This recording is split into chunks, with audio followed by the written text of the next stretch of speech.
आरोपों को कंक्लूड करते हुए, ताकि हम बाकी मुद्दों पर बढ़ें, चाइना हमारे देश में इसीलिए आने का गट्स दिखाता है क्योंकि वो प्रोडक्शन में ज्यादा स्ट्रांग है हमसे, या फिर अमेरिका विदेश मंत्री को इसीलिए जाना पड़ा ताकि डोनाल्ड ट्रंप न्योता दे दें प्रधानमंत्री नरेंद्र मोदी को, वरना अमेरिका से हम बराबरी के साझेदार नहीं है। I think all this is a part of a deliberate misinformation campaign. विदेश मंत्री अमेरिका, क्योंकि प्रधानमंत्री जी को इनविटेशन, हाउ मेनी प्रधानमंत्री वे कॉल्ड हियर? कोई एक का भी इनविटेशन ऐसे नहीं गए। और विदेश मंत्री के नाते जब हमारे विदेश मंत्री गए, उनका क्या था स्थान, कहां बैठा था? कहीं कोने पे, कहीं पीछे पे, कहीं अलग रूम में, टीवी में? नहीं, बिल्कुल डायस के सामने। कोई और विदेश मंत्री बैठे थे क्या? नहीं। और दूसरा, ऐसे बात छोड़ने के बाद हमारी जिम्मेदारी बनती है कि उसका क्लैरिफिकेशन देते जाओ। वो बोल दिया, अगले में चले गए।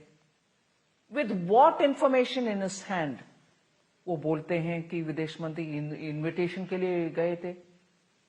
जस्ट एज एक बार मुझे याद है, विदेश मंत्री को विदेश नीति के बारे में कुछ जानकारी नहीं है, कहने वाले माननीय राहुल गांधी जी था। somebody who's not even just in politics, who had a lifetime career in diplomacy, उनको ये सिखा रहे हैं भाई, उनको डिप्लोमेसी का क्या मालूम।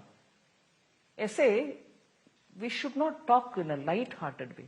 डेप्थ में जाओ, अच्छी प्रश्न उठाओ, जवाब मिलेगी। मगर ये हल्के पुल्के in the name of this is politics, that is technical, no, politics also should be substantive. Politics also should have, लोग सामान्य नहीं है, I mean they're not simple people, are voters, इसमें आनंद लेते हैं, मगर उनको मालूम है कौन सब्सटैंटिव विषय बात कर रहा, कौन हल्का फुल्का करता है। कोई सीरियसली नहीं लेता ऐसे हल्का फुल्का बात करने में। So let's be clear, relationship with the United States of America is absolutely cordial and good. नए एडमिनिस्ट्रेशन के साथ हम काम करेंगे। प्रधानमंत्री जी भी एक्चुअली क्लियरली बोल रहे हैं कि हम हमारे रिलेशनशिप को बढ़ाएंगे। इसमें कोई ये नहीं है कि वो what will happen to India. क्योंकि आपने खुद ये बिंदु रेज किया, तो एक छोटा सवाल इस पर, जिसके बाद मैं दिल्ली के चुनावों पर आना चाहती हूँ। ट्रंप का जो टैरिफ थ्रेट है, जो टैरिफ वाली धमकी है, उस पर वित्त मंत्रालय क्या सोच रहा है? नहीं, टैरिफ थ्रेट नहीं, टैरिफ के एक्शन लिए हैं कनाडा के खिलाफ, मेक्सिको के खिलाफ, चाइना के खिलाफ। सो उन देशों में वो उनके अपने तरीके से वो हैंडल करेंगे, मगर इसको हम ऑब्जर्व ही करना पड़ेगा। अभी इसके ऊपर हम स्पेकुलेट करने से कोई फायदा नहीं है, ये मैं कहना चाहता हूं। पर हमारी इंपोर्ट ड्यूटी चेंजेस उसी हिसाब से है कि मतलब भारत एक हाई इंपोर्ट ड्यूटी देश नहीं है, ये एक दिखाने का प्रयास। पिछले 3 साल से मैं बजट में भी कहते आ रही हूं कि बेसिक कस्टम ड्यूटीज का रेशनलाइजेशन के काम 22 के बजट से शुरू हुआ है। नंबर ऑफ रेट्स को कम करो और नंबर ऑफ आइटम्स के ऊपर जो हम बीसीडी डालते हैं उसको भी रेशनलाइज करो। रेशनलाइज का मतलब जिस कमोडिटी बाहर इंडिया में आने में हमें हमारे ओन प्रोडक्शन को नुकसान होगा, उसके ऊपर जरूर लगाओ। मगर जिन कमोडिटी हम प्रोड्यूस ही नहीं करते और जिनका रॉ मटेरियल हमारे पास नहीं है, उसको आने देना चाहिए। इसीलिए उसको रेट कम करो या कंप्लीटली रिमूव करो। ये से principle based approach to basic custom duty 22 से हम एक्सरसाइज कर रहे हैं। इस बार भी मैंने बजट स्पीच में उल्लेख किया कि ऑलरेडी 8 मेजर आइटम्स को हटा दिया बीसीडी, और इस बार 7 को हटाया, बचा 8 ही है। लेकिन एक और मुश्किल जो आम आदमी की जिंदगी में, वो जीएसटी वाली है, जिसको आप इसमें एड्रेस नहीं कर सकते हैं। कुछ लोग कह रहे हैं कि क्या कोई दिशा का जिक्र वो कर सकती थी, नहीं कर सकती, वो जीएसटी काउंसिल में ही होना है। अब अरविंद केजरीवाल, जो दिल्ली में जिनसे आपकी लड़ाई है, आपने कहा चुनाव नहीं, अभी 2 राज्यों में चुनाव है, आपकी मधुबनी साड़ी को लेकर टारगेट हो रहा है कि बिहार की वजह से आपने पहना, बिहार पर बहुत सारा आपने ऐलान किया, तो शुरुआत दिल्ली से करते हैं। क्या अरविंद केजरीवाल का ये आरोप है, वो कह रहे हैं कि 240 सीटें आई तो उसका बाई प्रोडक्ट है कि आपने 12 लाख तक टैक्स फ्री कर दिया। अगर दिल्ली में भी सीटें कम आएंगी तो जीएसटी भी आप लोग एकदम घटा देंगे। क्या बोलते हैं, इंटरेस्टिंगली पॉलिटिकल नरेटिव बोलने के लिए वो आदत है उनका। इंटरेस्टिंगली और जनता को आकर्षण करने के लिए माया जाल जैसे बात करने वाले former chief minister of Delhi. Delhi को पेरिस बना देंगे, दिल्ली को लंदन जैसे बना देंगे, वो भी उनका स्टेटमेंट है। हम क्या करेंगे 240 होने में, वो सब छोड़ देना। ये हारने के बाद दिल्ली में क्या करने वाले वो बात बोलो। पंजाब में जाकर के सुधारेंगे क्या? पंजाब के एडमिनिस्ट्रेशन आज इज लॉस्ट इट्स ट्रैक। इनके गवर्नमेंट है ना। सो ऐसे बातचीत करना और भाषण देना, ये सब ही उनका काम है कि काम भी उनका काम है। हम 240 में आ गए इसीलिए, अगर इसीलिए हम करेंगे तो ये क्यों 10 लाख तक देना चाहिए, ऐसे एक बयान दिया ना, क्यों दिया? वो कह रहे हैं वैसे नहीं, वैसे 240 का कम होने के कारण हम कर रहे हैं। आप फुसूल में आपके बयान क्यों दिए? और इतना पहले IRS में रहने वाले अधिकारी थे ना, 10 लाख तक उनके कैलकुलेशन में 10 लाख क्यों गलत निकला फिर उनका बात?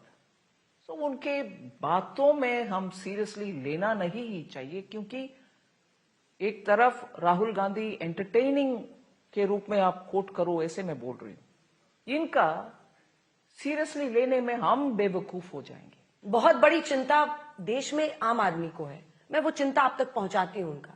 वो कहते हैं बार बार सभी पार्टियां ये जो रेवड़ियां अनाउंस कर रही हैं, फ्री बिजली पानी से शुरू हुआ था, अब आप देखिए कि उन्होंने फॉर्म भी भरवा लिया महिलाओं से। CM नारी सम्मान योजना जिसमें वो 2100 कह रहे हैं, आप लोग भी 2100 कह रहे हैं, कांग्रेस पार्टी 2500 कह रही है, बीजेपी भी अब वही कह रही है। चाहे आप माझी लाडली योजना महाराष्ट्र में दे रहे हो, लाड़की स्कीम यहां दे रहे हो, या आप यहां पर जो महिला सम्मान योजना दे रहे हैं, वहां पर महतारी बंधन योजना आप छत्तीसगढ़ में दे रहे हैं, उनकी रेवड़ी अलग कैसे है? आप जो पैसा उसमें लगा रही है वो अलग कैसे है? और क्या ये देश के लिए चिंता की बात नहीं है? क्योंकि आपके पास तो पूरा खर्च और पूरा कमाई आती है और आपको वही खाता बनाना होता है। आपके लिए एज फाइनेंस मिनिस्टर क्या ये कंसर्न नहीं है, जिस दिशा और जिस तेजी से जा रहे हैं ये कहां रुकेगा? मैं इसीलिए बार बार उसमें एक कैलिब्रेशन ले आती हूँ। कैलिब्रेशन मतलब इसमें एक सटल पॉइंट का हम ध्यान में लेना चाहिए। और ये पेट लाइन सब बोलते हैं, इनका रेवड़ी है, मेरा रेवड़ी नहीं है। नो, उसमें लाइन ये है कि हम, आप भी और मैं भी, अगर एक स्टेट का फाइनेंसेस को समझ करके कुछ स्कीम अनाउंस करते हैं, फिर उसमें मतलब ये बनता है कि आप आपके फिस्कल पोजीशन को समझ में रख के ऑफर कर रही हो, क्योंकि उसके समझ में जब कर रही हो आप उसको सह सकते हैं, यू कैन बेयर दैट। मगर जैसे some Congress governments have done, दे दिया प्रॉमिस, फिर सत्ता पे आने के बाद बोल रही हो मेरे से नहीं होगा। और मेरे से नहीं होगा बोलने में पॉलिटिकल नुकसान है, इसीलिए बोलेंगे मोदी जी ने पैसा नहीं दिया इसीलिए हम कर नहीं पा रहे। अरे प्रॉमिस आपका, जीत आपका, सत्ता आपका, मगर मोदी जी निभाना है प्रॉमिसेस को। यही है फर्क। अगर महाराष्ट्र सरकार का फाइनेंशियल पोजीशन समझ करके एक प्रॉमिस देते हैं और वो झेल सकते हैं, और जेल is not the right word, they can handle that, bear it. आपको that is not freebie, they can manage it, they have sources of revenue. मगर what happened in Himachal Pradesh, despite limited revenue sources, tourism, Apple, you gave such promises you're not able to fulfill. Old pension scheme, कहां fulfill करेंगे भाई? यही फर्क है। मैं वो calibration ले आ रही। निर्मला जी, आपको स्ट्रेस होता है कभी कि पार्टी ने अनाउंस कर दिया, ये पैसे लाऊंगी कहां से मैं ये बात जरूर आपके सामने इस मौके पर रखना चाहती हूँ। बीजेपी का लीडरशिप में, राज्यों में भी और केंद्र में भी, इस विषय के ऊपर बहुत अध्ययन होता है और उनके जिम्मेदारी वो समझते हैं, और इसीलिए अगर वो अनाउंस करते हैं मुझे डर नहीं होता है, मगर जरूर ये होता है कि this is come out of some work. विकसित भारत बनाने के लिए जो मैंने आपसे 3 बिंदु पूछे थे, आपने एक एग्जाम्पल उसका दिया था। अब अल्टीमेटली जो सबसे बड़े ड्राइवर्स हैं वो आप क्या बताएंगे? निवेश को लेकर मेरा अभी भी सवाल एक कायम है कि इन्वेस्टमेंट एक बड़ी चिंता है देश में, उसको कैसे आप टैकल करेंगी? मतलब उसके बिना तो बहुत मुश्किल लगेगा। ठीक है, मगर इसका हम सिनिकल अप्रोच से काम नहीं चलेगी। मैं ये नहीं कह रही हूं आप सिनिकली अप्रोच कर लो, मगर ये अप्रोच दैट इन्वेस्टमेंट जरूरी है, मगर कैसे? इन्वेस्टमेंट जब विदेश से एफडीआई के रूप में आता है, बहुत फैक्टर्स को मन में रखते हुए आता है। डेमोक्रेसी हम बोल सकते हैं, और हमारी यूथ का स्किल है बोल सकते हैं, कानूनन हमारे देश चलता है बोल सकते हैं, और फ्रीडम ऑफ प्रेस है, ओपन सोसाइटी है, सब देख सकते हैं, वो बोल सकते हैं। मगर ये सब व्याख्या कहां चली जाते हैं जब इन्वेस्टमेंट चाइना को जाता है? डेमोक्रेसी है क्या उधर? Law, rule of the land चलता है क्या? नहीं। अगर उधर से छोड़कर एफडीआई बाहर आना है तो कितना कठिन, वो जाने नहीं देते हैं आने के बाद। सो पॉपुलर अंडरस्टैंडिंग में हमें एफडीआई जो आता है इसीलिए आता है, आप कोशिश नहीं कर रही हो, नहीं।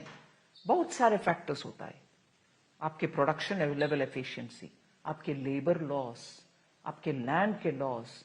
उधर बड़ा चाइना है, मगर एक ही सरकार चलती है, डेमोक्रेटिकली इलेक्टेड, हर रीजन का एक गवर्नमेंट नहीं। मैं उसको बेहतर नहीं मान रही हूं, that is almost like dictatorship. मगर in our democracy with all our democratic strength, हम विदेश से एफडीआई ले आना है तो दूसरा एक और विषय भी हम ध्यान में लेना है, ग्लोबल सिचुएशन कहां है, आज पैसा कहां जा रही है, क्यों जा रही है, उसके तुलना में हम क्या और कदम उठाना है जिससे वो अट्रैक्टिव फील होंगे भारत में आने के लिए। आज चिप में आ रहे हैं, टेलीफोन्स में आ रहे हैं, टेलीकम्युनिकेशंस में आ रहे हैं, इंफ्रास्ट्रक्चर में आ रहे हैं, sovereign wealth fund Abu Dhabi से आ रही है, सऊदी अरेबिया से आ रही है, कतार से आ रही है, कनाडा से आ रहे, ऑस्ट्रेलिया से आ रहे, मॉरिशस से आ रही। ये इंफ्रास्ट्रक्चर के लिए आ रहे हैं ना, वो रेलवे इंफ्रास्ट्रक्चर हो, रोड हो, पोर्ट्स हो, एयरपोर्ट्स हो, सबके लिए इंफ्रास्ट्रक्चर वगैरह के लिए आ रहे हैं।